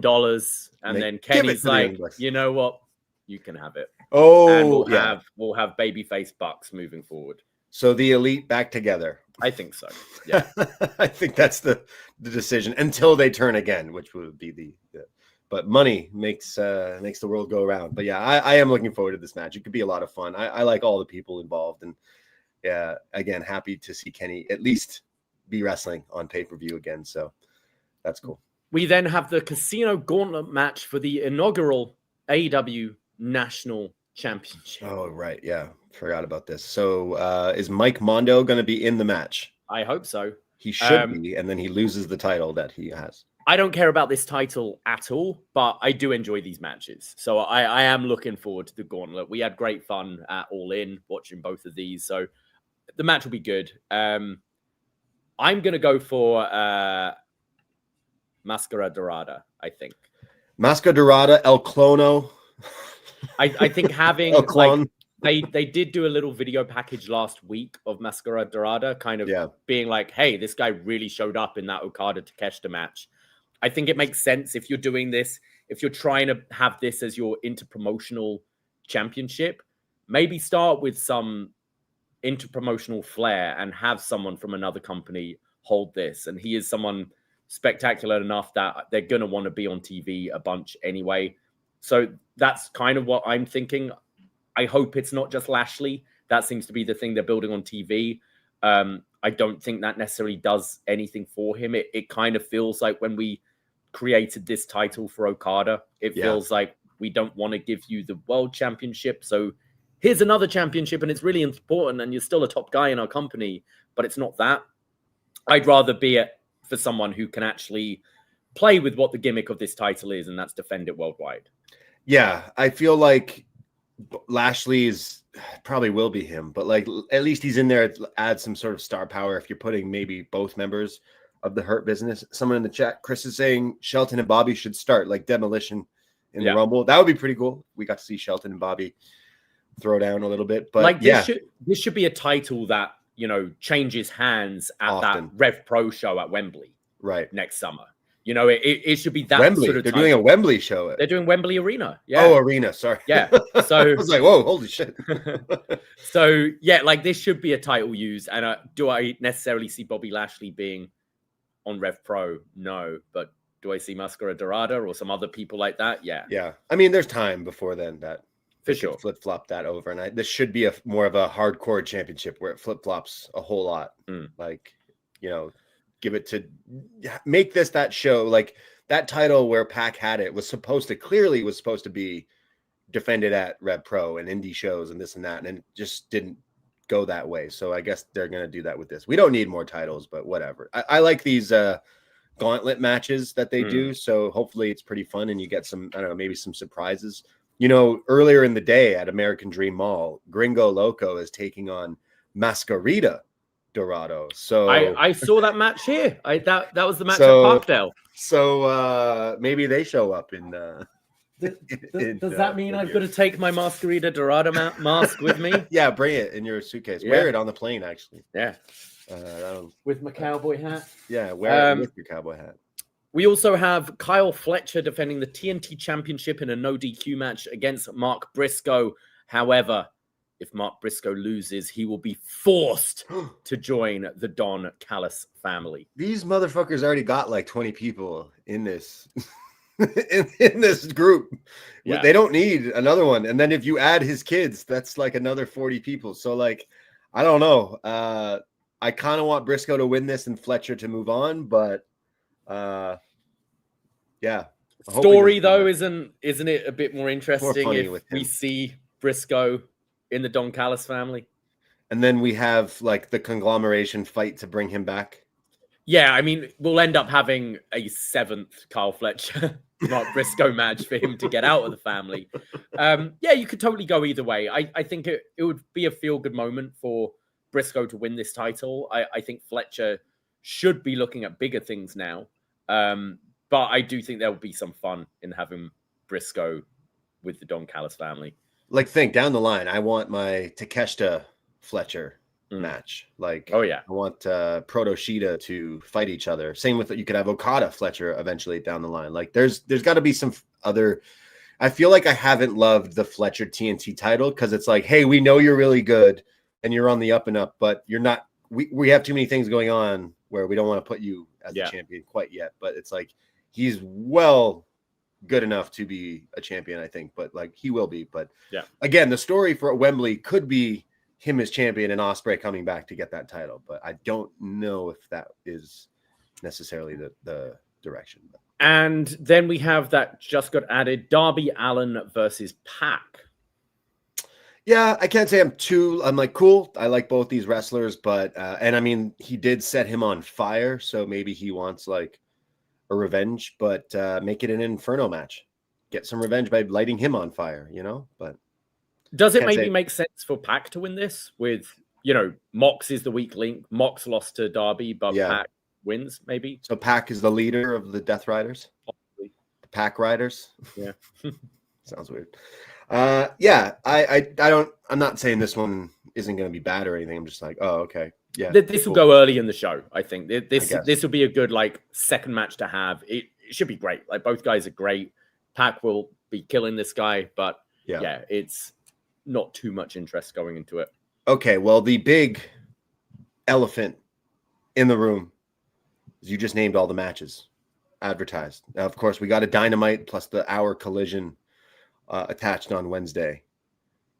Where the hell is Takeshita versus Okada? Yeah. Prayer circles. The prayers were not answered unless we're just jumping the gun, and I don't think they are. It might not be till like Revolution, It might not be. Do they want to hold this off until after Tokyo Dome? Maybe. I feel like they're using the Tokyo Dome to add tension here, to say which one of you main evented. Yeah. Is it Okada or is it Takeshita who's champion? Now, in the past, Okada has always said that the championship should always be the main event. And now Okada, being the Okada of 2025 in interviews, is healing it up, saying, nah, I should be. Put it to a vote. And Okada likely winning and Takeshita likely losing as well. Yeah. Yeah, I could see this at Revolution. I think it feels like a slow build, this one. Unfortunately, this already is a slow build. They teased it for All Out, and then they add Mascara Dorada, which was an awesome triple threat match. But then they team up as a tag team. Okada rainmakers Takeshita, flips him off. That should have been where there's more though. There's like more to build, I think. So like, can we not? I would go to Revolution. Okay, but can we not have them fight? No matter what the outcome, they're fighting as like, still brothers in this family, and then eventually we get to like where Takeshita breaks away, and then do the rematch where it's like, now I'm like, so Takeshita should lose to Okada. I'll ask Tony right now. Be like, yo, why aren't you booking this fucking match? Yeah. I literally. I've got to hit up Stephen Colbert as well to be like, what the fuck, man? We'll talk about that in a second. Yeah. Our New York trip is falling apart. We booked this trip because we wanted to see Takeshita Okada, and then we booked tickets to Stephen Colbert, and he announces a lit lineup last week. Yeah, we had Sydney Sweeney this week. You got Benedict Cumberbatch, Robert Plant, Pete Townsend, Ted Danson. Oh, yeah. Ted Danson. Poisonrana favorite, Ted Danson. And then the day we're going, we get Democratic Senator Elizabeth Warren and a performance by Billy Strings. For fuck's sake, Stephen Colbert. Now, you should get canceled with a lineup like this. Now, all we can hope for is the Epstein files drop that morning. That day. Because then that will be can't miss. Fuck's sake. So we don't get Takeshita Okada, and we get some senator on Stephen Colbert. That's our New York trip. So God knows who's going to show up at Comedy Cellar the night we go. We saw a senator last time we were at Comedy Cellar. Who was it? Al Franklin. Franklin showed up. Oh, for fuck's sake. I really wanted to see Takeshita Okada, and like I was willing to travel for it. We'll still go. I don't know how many times I want to keep going back to the US, so this is bothering me. I'm already feeling bad about it. Announce Revolution, New Orleans, and we are there 100%. Okay. True. Yeah, they should announce that. They probably will announce Florida, maybe not. So World's End is Chicago, I think. World's End Chicago. So like by this pay-per-view, they got to announce. Right? They got to announce like some stuff coming up. Yeah, usually at pay-per-views they announce upcoming ones that they haven't yet. So maybe next week we do get an announcement of something, whether it's Revolution or whatever comes in the early of 2026. But yeah, I do hope. Again, we're recording this Sunday, a week from Full Gear. As of right now, they have not announced Takeshita Okada. And part of me thinks they won't. So if they don't, you said there's only 9 matches announced. Davey, what are the other matches that they I mean, Moxley? I assume something Moxley, Death Riders related. And And I mean, the gauntlet's going to take up time as well, right? Yeah. You're probably getting at least 9-10 entrants in that. So that'll take up time. Maybe another women's match. There's only one women's match on the show. Oh, are the tag finals meant to be then? Oh, are they? I don't think so. Or is that World's End? Is it? I can't remember. So we could get maybe we get a match in the tournament, perhaps added. Right. Yeah, I think I felt this with the last couple of AEW pay-per-views. I think on paper, it's a little underwhelming compared to stuff we've had in the past. Now, look, you don't have Ospreay, you don't have Swerve, you don't have MJF. They're three like big names. You kind of don't have Kenny. You know, like Kenny's not like at that level right now, so he's kind of being hidden in like mid-card tags. Yeah. So it is a little underwhelming on paper, but I never hate these shows. Like I always enjoy them, the pay-per-views. The wrestling's going to be great. There's going to be stuff coming out of it. So yeah, not the most pumped I am for a show to go to, but I'm going to have fun as well. No, I agree. Like what AEW shows are always so much fun. Like they're in person or whenever you order the pay-per-view, like they're always hit. They're always a lot of fun. I feel like this year they haven't necessarily hit with some of the like matches that we've had in the last year or so. I feel like there hasn't been a match of the year candidate that is like stuck out since maybe All In with Moxley and Hangman, which seemed like it was the big ultimate, end game epic match that we had. But I've still really enjoyed the last things. I would be honest and say that I am a little let down. I think you needed something like for the real bell to bell sickos. A Takeshita Okada is a heavy hitter that like really adds this up with this card, but still looking at it top to bottom, this looks pretty awesome. I mean, that tag team title match will definitely be something people will be talking about. The cage match, Briscoe Fletcher again, like every time they link up, we love it. So I feel like at the end of it, we'll still be pretty positive on this show, but I'm praying for Takeshita Okada.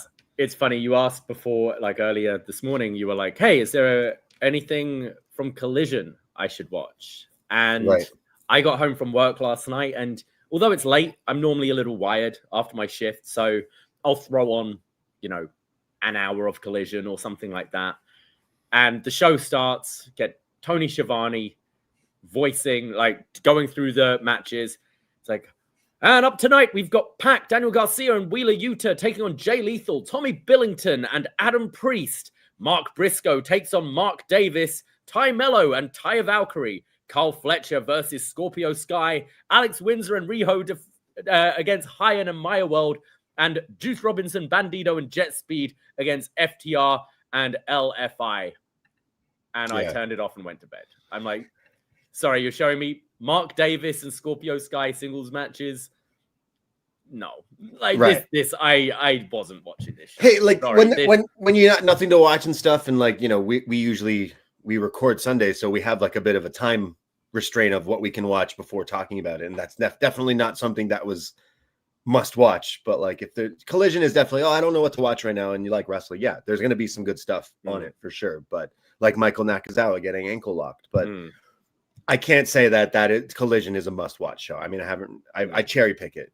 Yeah. If that, but like, I'm just thinking, like, if you add Kyle O'Reilly and Moxley in a singles match, that would bring it up to 10 matches. That would be something pretty good. And then you get the angle of Moxley getting kicked out after losing to Kyle O'Reilly.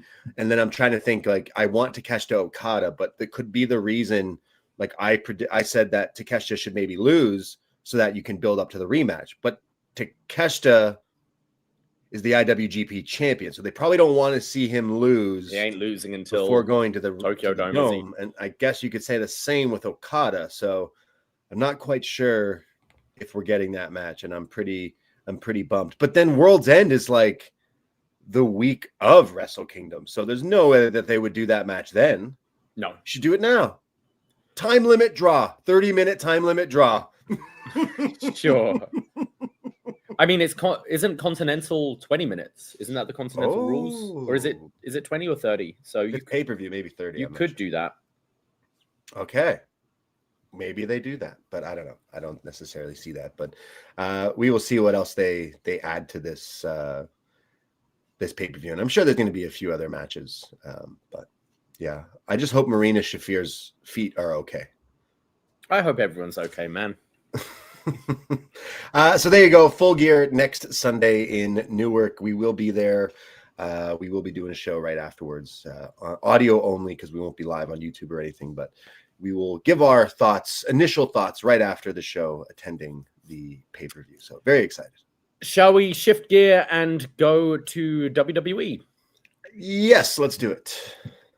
So we had Smackdown this week, and I think the big news coming out was the mystery opponent in the John Cena Last Time Is Now tournament, and LA Knight ended up taking on Zack Ryder. Ooh, yeah. Hot off his loss to Marty Scurll in Sudbury, Ontario last week, Matt Cardona is back on WWE Friday Night SmackDown using not his original theme, but like the downstate cover of radio. That at least it was a radio version. I like his downstate Matt Cardona and billed as Zack Ryder here. Yeah, I think people maybe are taking offense to that, because he was very clear for the past while on social media that Zack Ryder is dead, and if he ever went back to WWE, he would go by Matt Cardona. And he's then also Triple H was like, very "Nah, clear for years that I just want to go back to WWE," and they're like, "Yeah, well, you're Zack Ryder." Yeah. Okay. All right. Yeah. It was probably like, "No, I'm only going to be Matt Cardona," and Triple H is like, "Nah, you're Zack Ryder." He's like, "Yep, sure, cool." Yep. So, no worries. It's basically both LA Knight and Zack Ryder, two guys Triple H just doesn't like. And then he put them in a match together. Watch them become a tag team. Knight Rider. The Knight Riders, yeah. It was cool to see him back. You know, I was a huge fan of the broski back in the day. I have the headband somewhere. And like, it's great. I feel like, you know what? Never forget, wrestlers are carnies. First things first, never forget that. So I can't blame a guy for any of the stuff that he's done. In fact, his indie run has been a hell of a lot of fun. I've been to a lot of shows where he's been at, but I think he would be an asset to WWE. I would have had him brought back like a while ago. I'm not saying he's going to be WWE champion or this and that, but like, he has been a character that people are aware of and is more popular than a lot of other people. So what would you, because I've been thinking this as well. If you do bring him in, where does he slot in? What does he do? Like, you know, what does he add to WWE? Right. I don't know. He could be enhancement talent that still is like a recognizable name to some people. Like, I don't know. He got a pop, and you know what, the video on YouTube that WWE put up, like, it's almost at 1 million views, if not already, of like his return. Like, there is interest. He was a popular character from that time. I think over the last little while, being away, the indie stuff, maybe people got a little sick of him on the indies and stuff like that. He's been doing the same old shtick and the action figures and stuff, but I always liked the guy, and I think he could easily be like a jobber to the stars, if that, on WWE TV. But he got over. I always think back to that WrestleMania. Like, he won. Fuck it. People liked it. Like, I don't know. Yeah. We also had the teams are being rounded out for the War Games. Drew McIntyre now joining The Vision and Logan Paul. I mean, it makes sense. Like, Drew being a bad guy, the stuff with Cody being on that team, yada, yada, yada. So, sure. Like, that makes sense. Yeah, it feels a little all thrown together, this War Games for me. I can't say I'm particularly... like, I don't know. I feel at least... I know you were never like too big into bloodline lore, but at least you had proper like faction stories that had been building up for a while, whereas this feels a lot thrown together. And I feel Drew is always the extra man in these War Games matches. It's like Bloodline and Drew or whatever. So it's Vision and Drew. I think the Vision with Logan Paul should be something going forward that stays together. Yeah. Just like I think Paul Heyman and Logan Paul are just two cunty dudes that it would make sense to have them on as a pairing on TV. But don't really, I don't think I'm necessarily that hyped for the War Games matches looking at it. But you can get some good stuff with Bronson. Hopefully Bronson doesn't injure himself. Wasn't it? Yeah, last no year jumping off the cage. Yeah, that was pretty scary, but it was cool. But Braun Breaker's gonna break through the cage or something. I don't know. It could be fun. Hopefully. So Jimmy Uso has been added to the babyface side. So we got 2 slots left, one on each side. Is it Brock on one side and Roman on the other, or Brock on one side, Cena on the other? What do you see there? Sorry, so it's 5-on-5, right? Yeah. So it's Logan Paul, Drew, Braun, and Bronson. Yeah. And then we got Cody, Punk, Jimmy and Jay. Right. I guess you add Roman, yeah, and then Brock on Roman and bad Brock. guys. Well, Paul Heyman, right? Yeah. Yeah, this doesn't sound that great to me, but cool. Star power, I guess. I mean, it's huge star power, yeah, but star power is there for sure. It's not overly interesting. No. And you know, saying the same thing earlier, you said that you went to watch Collision and you saw what was on it, and you were like, actually, I don't really want to watch that. You know, I don't always watch SmackDown, but I was like, okay, I guess I'll check out what's happened. And I go to watch SmackDown on Netflix, and I guess I click somewhere on my scroll bar there, and it's fucking Jey Uso versus The Miz. And I was like, nope. Grandpa Simpson memed right on out of there. Yeah. And never went back. But I did watch some other stuff, but I ain't watching that. Jey Uso advancing in the last time is now. He's gonna go win the whole thing. Yes. We also had Charlotte Flair, who off of them losing the tag titles on Raw this past week to the Kabuki Warriors, she doesn't want to join the Women's War Games team because she just doesn't trust Rhea Ripley. I kind of don't care. She's going to be in the team at the end. It's just, let's pad this story out for a couple of weeks with her umming and ahhing whether to be on this team or not.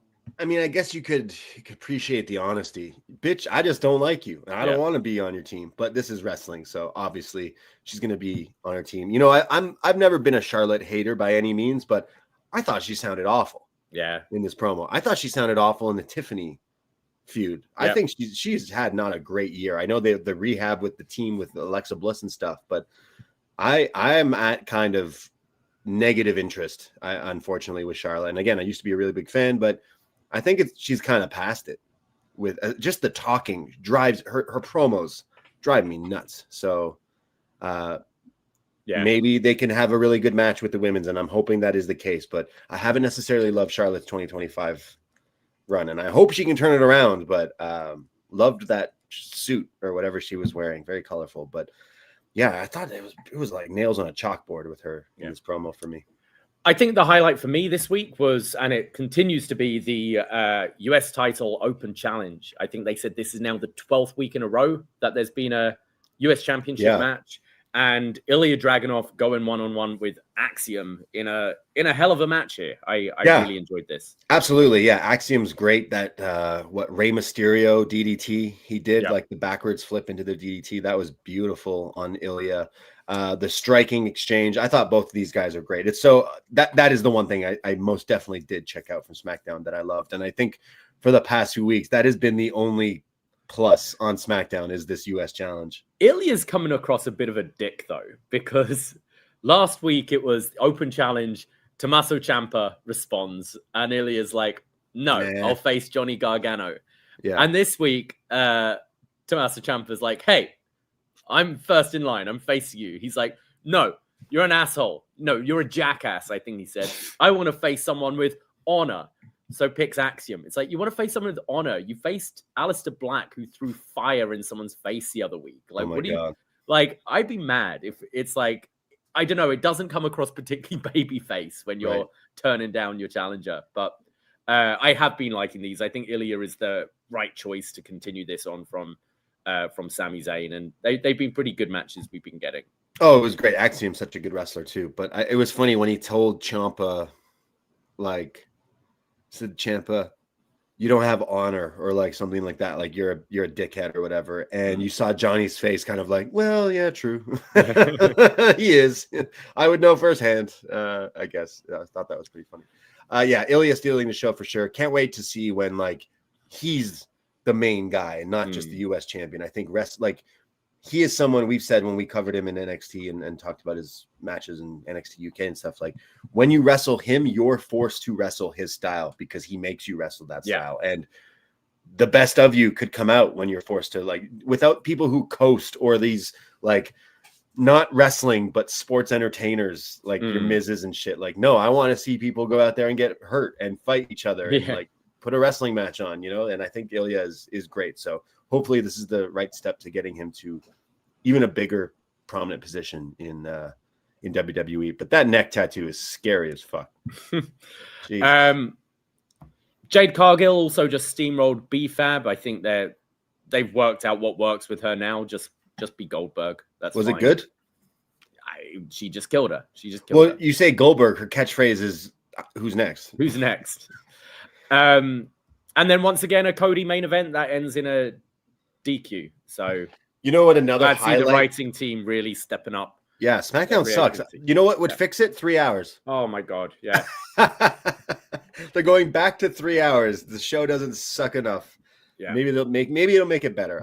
Probably not. But you know, it was a highlight of SmackDown for me was the Ilya Axiom match. But the other thing was, I don't even know what it was, but Rey Fenix doing that like tornillo corkscrew to absolutely no one.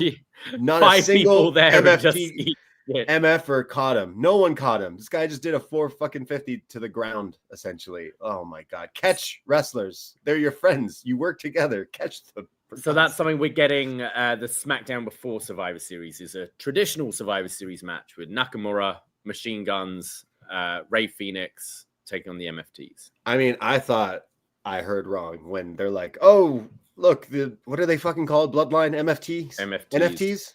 Yeah, the NFTs are beating up Sammy, and then commentary like, "Don't worry, it's the Machine Guns and Nakamura," and I'm like, "Excuse me, what the fuck's going on?" Oh, okay, yeah. So an actual traditional Survivor Series match.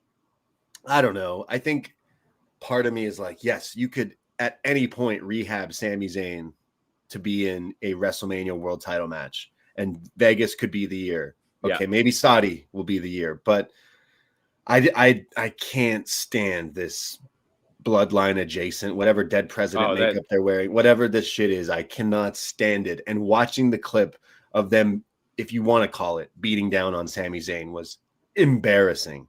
These guys look like the shittiest misfit cover band I've ever seen. I cannot stand these guys. And change the channel right away for me. Turn it off right away for me. Solo Sikoa, just all of them. Like you should not be in this position. You are far better off being a comedy gimmick at this point. Like, I don't understand why these are like, this is some of the worst.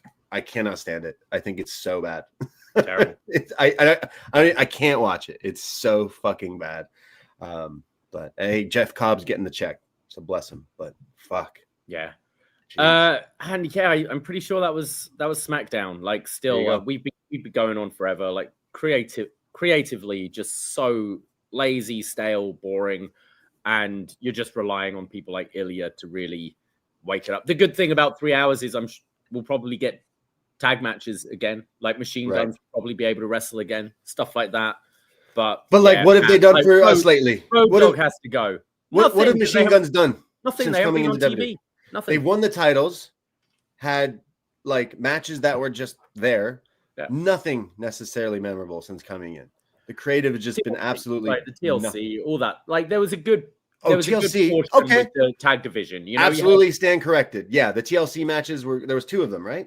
Yeah. There was a SmackDown one, and then there was a pay-per-view one. Maybe, I think so. There's a few different ones. Those were actually fantastic. You were right. That came out of those 3 hour Raws, right? You had that division, Street Profits, Machine Guns, DIY, Fraxium, all of that. That was on SmackDown, right? Yeah. They were really cooking, and then it became a complete casualty of the going back to 2 hours. And yeah, so maybe that's something. It's Wyatt 6, I believe. Oh, right. Okay. Yeah. But yeah, they just Road Dogg needs to go. This whole creative team needs to go. Honestly, yeah. Like, how is this? I'd love them to just completely rip up the book and just think fresh. Don't Don't fall back. Just because it's how things have been done before doesn't mean that's how things should be done now. Because it was shit 20 years ago and it's shit today. Like they're doing the same shit. Schmoz finishes. Oh, the beatdown. War Games is coming. This guy, it's like every year is the same. Rinse, repeat. Whatever time you are in the year, they do the same thing over and over. Go into the writer's room one day and be like, for the next 6 weeks, we're not allowed to have any DQ finishes, any count-out finishes, anything like that. Clean wins. What can you come up with? Right. Storyline. As we said earlier, like, you know, sometimes when you're restricted, it forces you to be more creative. Like, it's brutal. Like, I know WWE, the last year, they've gotten so much popular back into the pop culture zeitgeist, and it just feels like, I don't think the wrestling bubble is popped, but it seems like they're just going with the motions, you know, cruise control. We're making money, and that's what fucking matters. The story, the matches. Triple H literally in this interview, fucked. Have you seen this clip? Oh my God, when was this? A few weeks ago. We didn't talk about it. Triple H literally being interviewed about business and some shit. I forget. I don't care. But he says, yeah, matches come like second or third when it comes to. It's like, then what? Then go work for a fucking soap opera then. This is supposed to be wrestling. It's World Wrestling Entertainment. Why would the matches come second or third? They're so focused on moments, but they forget that moments have to be earned. Like, I don't know, using Lord of the Rings again. If that film was, hey, Frodo, you got to destroy the ring. Okay, I've destroyed it. The moment of destroying the ring is not earned because there's been no story, there's been no emotion, there's been no battle to get to that moment. Gotta grab the brass. You can't just be like, we're going to create a moment of this turn if it's just a turn for the sake of turns. And it's like, you've got to have story building into it. You've got to have the wrestling inform these moments. Like, it should all be one thing, but they're just focused on the meme, the 10-second clip that goes on Twitter of this moment. Like, post John Cena retirement, they're fucked. Yeah. Like what do they got? That's AJ's hot. Retirement. The Rumble, I guess they're lucky because we're going into Rumble quickly, and that's easily the biggest, most watched pay-per-view of the year. So like, they're lucky that at noon on a Saturday in Saudi. Oh, for fuck's sake! Fuck this company, man. Come on. How can you give people? How can people give this company money? They got enough of your money. Don't give them your money anymore. Go give it away to charity. Go outside. Fuck this. Post John Cena, like, man, they're gonna be not even that they handled this well. Like, I don't want to see Miz or Jey Uso or Zack Ryder or LA Knight face John Cena. No, fuck no. It's gonna be Gunther, but like, fuck. All right. Well, I mean, we did talk about on Up Next, like, obviously it was the day after, but John Cena winning the IC title, the Grand Slam champion. I think that's such a good move right before retiring. Like, why not? You know? And he's going into, I mean, wait, could John Cena team with the baby faces in War Games, or is he just not on Survivor Series? I imagine he's just not wrestling. I'd like him to be in War Games, but he's advertised for Survivor Series, I believe. So like, maybe he just comes out and beats up Brock or something. I don't know. I'd like to see him added to that Survivor to the War Games match, but I do see it being Roman. They added Jimmy though. Yeah.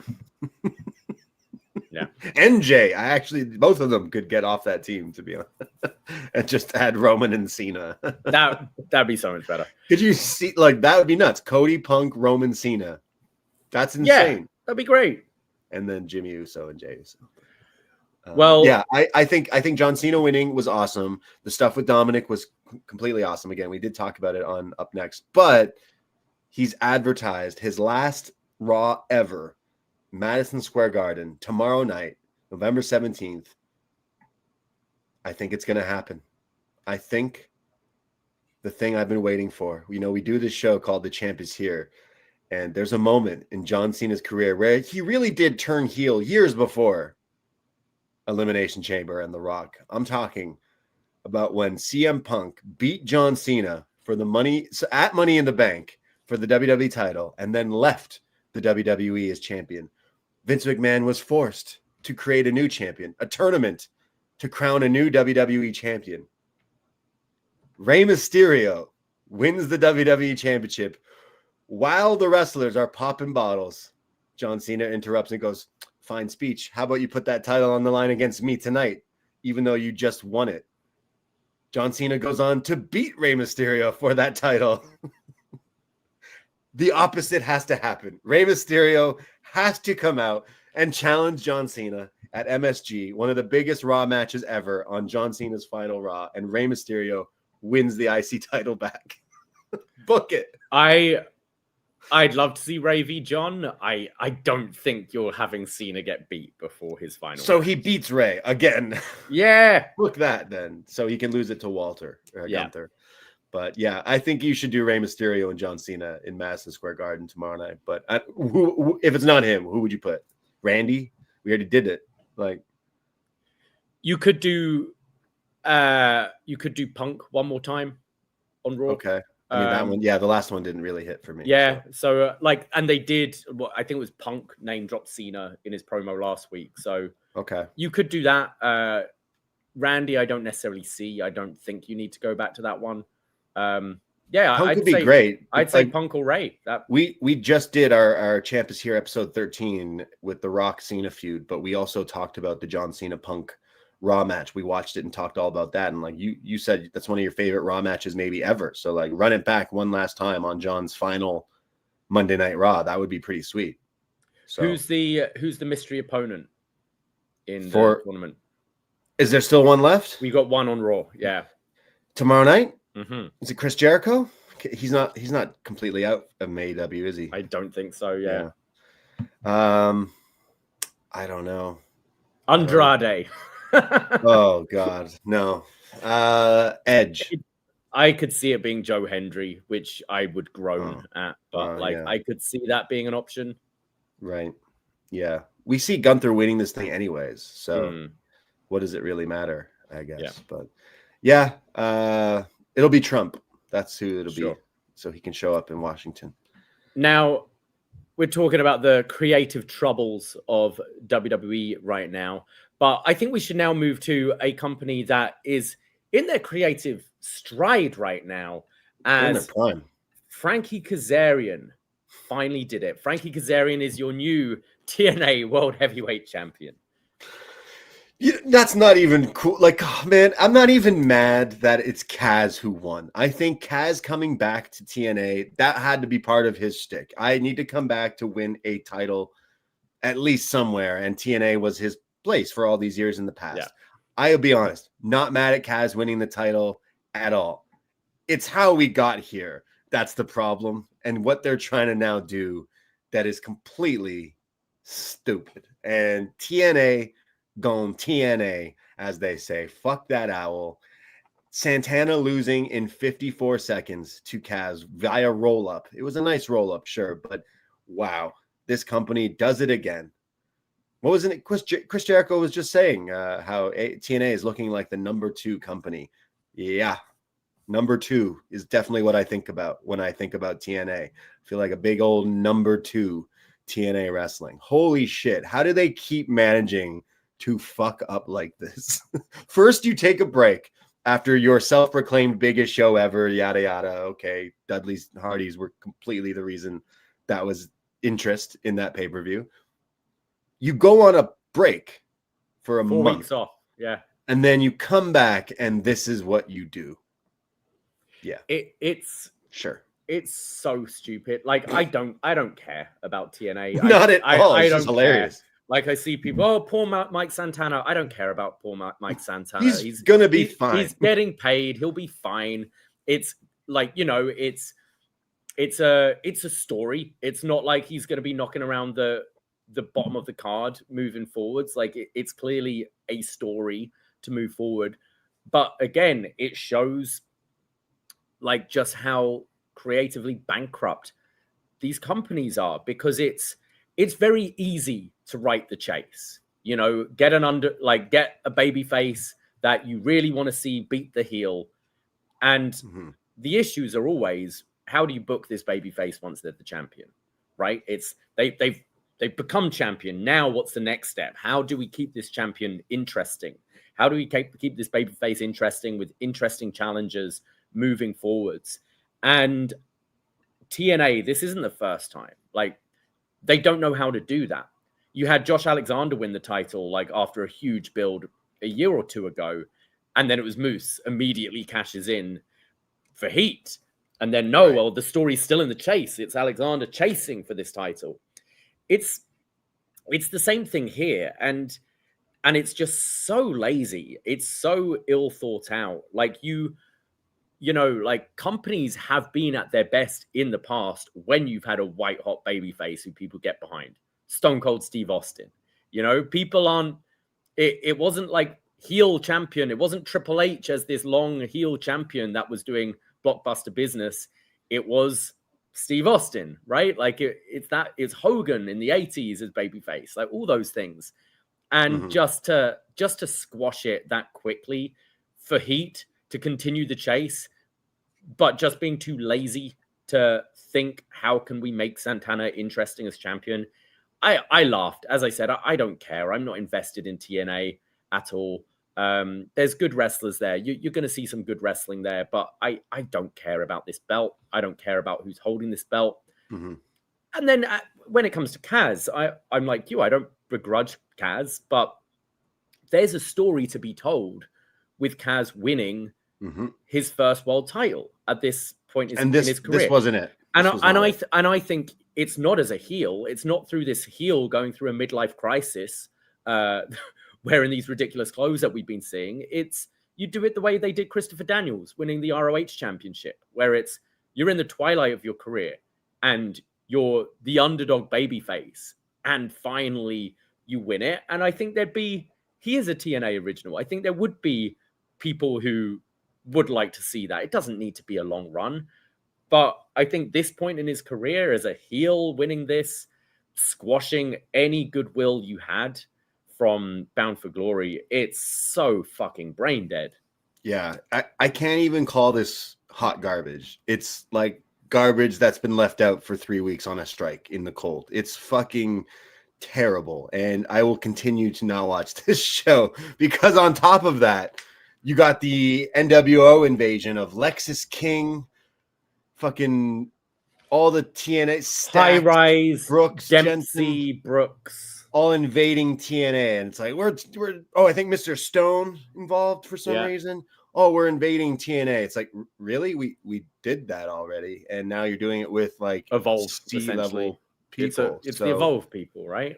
So fucking backwards. You gotta be stupid to continue watching this shit like that. Like that is so stupid. Very like to treat your audience like that is beyond me. I could not believe that. I'm not a fan, but imagine you are. I think of some people, like people who listen to our show and people in the chat. Maybe people are always like, "Oh, you guys rag on this company," but like, this is why.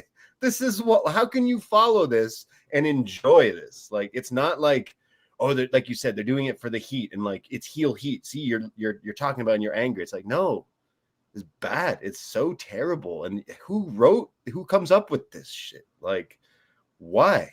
The guy Santana didn't even have a title defense. Didn't defend it, yeah. They won on break for a month. It's like, really? After such a hot show? Like, just sell to WWE. You already have sold your soul. Just sell already. Santana signed with WWE. We just saw, I think Fightful reported this week, Joe Hendry is signed with WWE. A little too late. The character's like fucking already. He's definitely showing up tomorrow, isn't he, on Raw? But like, I'm already over that guy. With that gimmick of like, oh, say his name and this and that. It's like, what's next? What's the evolution of his character? I don't know. Hopefully he comes up with something. Santana should easily be signed to WWE soon, if not already. Like, the story is this is all big work of him being angry that this happened, and they're gonna go forward with the big babyface chase. Like, oh, the money's in the babyface chase. Yeah. No, like the damage is done already. You did the damage when he didn't win the title in New York. And then now you've so backwards. Man, TNA, going to TNA. Fuck that owl. It's hilarious. I don't even care enough that we spent so much time talking about it. I will not watch. The only TNA I'm going to watch going forward is when they shove it down our throats on NXT. Then they're going to continue to do that. The plus side, you had Wesley, Desmond Alexander return with the Rascals. Pete Wentz. Sorry, no, wait. Pete is his Fallout Boy, which is his name is based off. So Zach Wentz and Desmond Alexander. Is it Desmond Alexander that he goes by, right? Forget now. No, Desmond not Desmond. Not Alexander. No. Wesley. Fuck. What's his wrestling name? Desmond Xavier, is it? I've just been so used to him as Desmond Xavier. Okay. So Desmond Xavier, Zachary Wentz, back to teaming up on TNA, right? Their contracts are up soon. I could not imagine them staying in TNA in a world of TNA it is in right now. I really hope not. I think I know AEW's roster's big, but I do think having them as a trios or in the tag division would be great. And I think that would, seeing these guys going against Jet Speed and the Bucks and FTR, all of that. Prodito, all of that sounds awesome. I really hope they've had a rocky road. It's baffling. I'm still baffled why Wesley, since the heel turn, all of those decisions were just perplexing. Wentz has had a hard time as well. I think we've talked about it. I think unfairly judged and cancelled. Obviously we don't know all the ins and outs, but something felt off with that whole thing. And I'd love to see him land on his feet. And then Trey Miguel, and I think Myron Reed is part of it, isn't he, in TNA as well? I believe 4 of them now. I guess. But I'd love to see these guys. They deserve it. They deserve a bigger run on a bigger stage. They deserve to get paid well and do what they like to do and wrestle.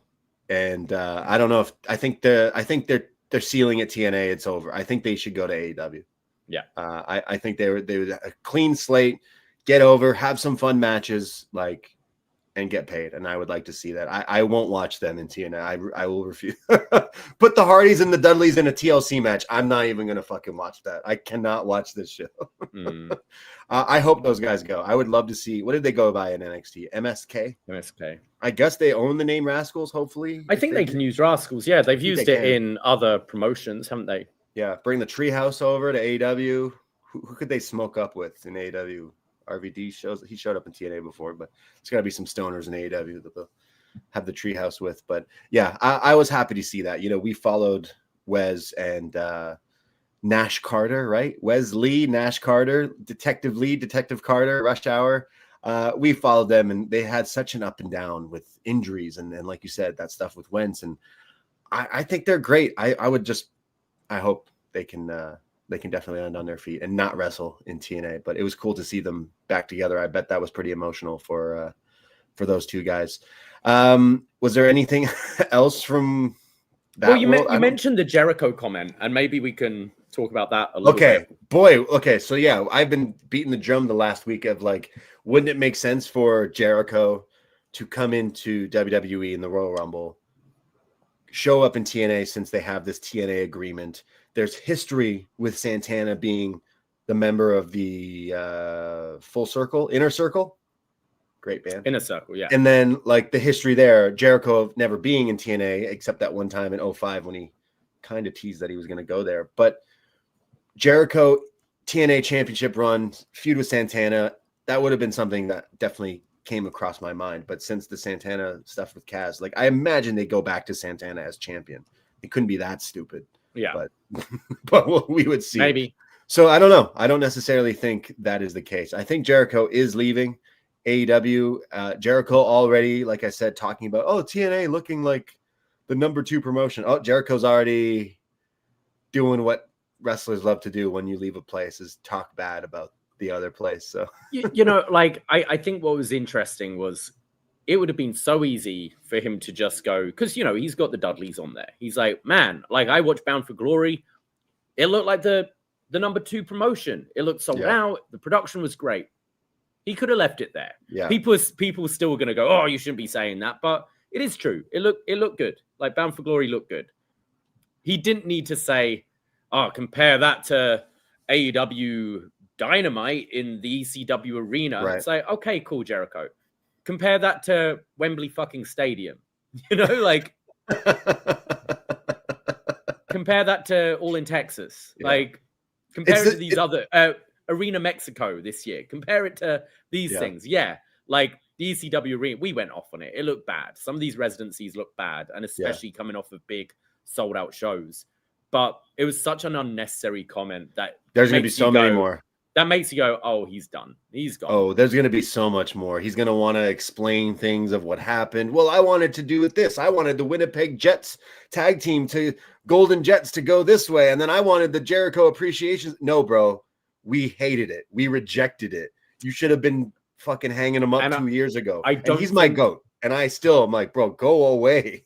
Now, I think, people leave. I think there are some, we don't know the whole Tony Khan thing. It sounds like, reading between the lines, Cody doesn't have an issue with the Elite. It was an issue with Tony Khan, and maybe the way things were ran, maybe that he took his VP position actually seriously compared to the others and thought there was more to it than that. I think there is stuff that would come out, but as far as Jericho goes, it's like, dude, it seemed like Tony Khan let you do whatever you want. And it sucked. And kept you around for probably longer than he should have. Mm-hmm. And you didn't sense the moment to go like, hey, it's time to disappear and reinvent yourself. And I think the thing is, when he was in WWE, he would sense Vince McMahon is like sick of him. Mm-hmm. So before Vince is like, he's probably not going to release Chris Jericho, but Jericho's like, I feel like you're sick of me, boss. I'm going to disappear for a bit. And then when he comes back, Vince is like, Jericho, you're back. What have we got planned? Yeah. Whereas Tony Khan, I think, owes a lot to Jericho. He got this company off the ground. He was the first champion. And I think he was never going to say no to him. And the last years, 2+ years, it was detrimental to Jericho and AEW.